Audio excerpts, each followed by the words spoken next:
নিষিদ্ধ ঘোষণা করেছে সরকার, সেই আপনারা দেখতে পাচ্ছেন উল্লাস, ছাত্র জনতার যে উল্লাস সেটি আপনাদেরকে আমরা দেখাচ্ছি। এই মুহূর্তে দেখতে পাচ্ছেন বাংলাদেশের পতাকা হাতে আপনারা দেখতে পাচ্ছেন তারা কিন্তু উল্লাস করছেন।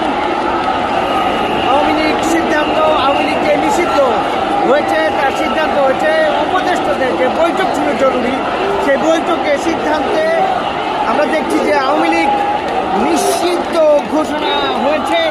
সেই ঘোষণার পর আমরা দেখছি ছাত্র জনতার যে উল্লাস, এই মুহূর্তে আপনাদেরকে আমরা দেখাচ্ছি। আপনারা দেখতে পাচ্ছেন ফেসিবাদ বিরোধী ছাত্র ঐক্যের যেই শাহবাগ ব্লকের ছিল সেটি আমরা ইন্টারকন্টিনেন্টালের সামনে আসতে দেখেছি। যমুনার অভিমুখে তারা রওনা হবে। উপদেষ্টাদের যে মিটিং এবং যে বৈঠক, সেই বৈঠকে আওয়ামী লীগ নিষিদ্ধে যে ঘোষণা সেটি কিন্তু সরকারের পক্ষ থেকে জানানো হয়েছে। এখন আওয়ামী লীগ নিষিদ্ধ যে ঘোষণা এসছে, সেই ঘোষণার পর ছাত্র জনতার যে উল্লাস আমরা সেটি কিন্তু আপনাদেরকে এই মুহূর্তে দেখাচ্ছি। আপনারা দেখতে পাচ্ছেন ছাত্র জনতার যে উল্লাস সেটি কিন্তু আমরা এই মুহূর্তে দেখতে পাচ্ছি, সরাসরি দেখছি।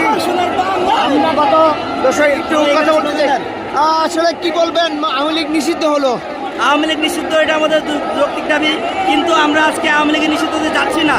এটার প্রজ্ঞাপন হতে হবে। আমাদের 3 দফা দাবি, 3 দফায় পূরণ করেই আমরা এই অবস্থান ছাড়বো। এই দর্শক দেখতে পাচ্ছেন যে উল্লাস, দেখতে পাচ্ছেন বিজয় উল্লাস।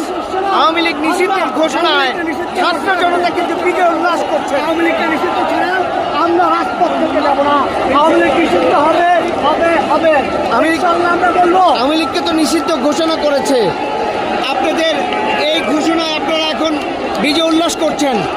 আমরা ঘোষণা দিয়েছে, আমরা ঘোষণা চাই না, এটা লিখিত হবে। 100% আওয়ামী লীগ বাংলাদেশ থেকে নিষিদ্ধ হবে। কারণ গত 16 বছর নির্বিচারে সে 71 যুদ্ধের মতো আওয়ামী লীগ এদেশে মানুষ হত্যা করেছে, গণহত্যা করেছে। আমরা চাই লিখিতভাবে আওয়ামী লীগ নিষিদ্ধ হবে এবং 24-এর ঘোষণাপত্র আমরা চাই।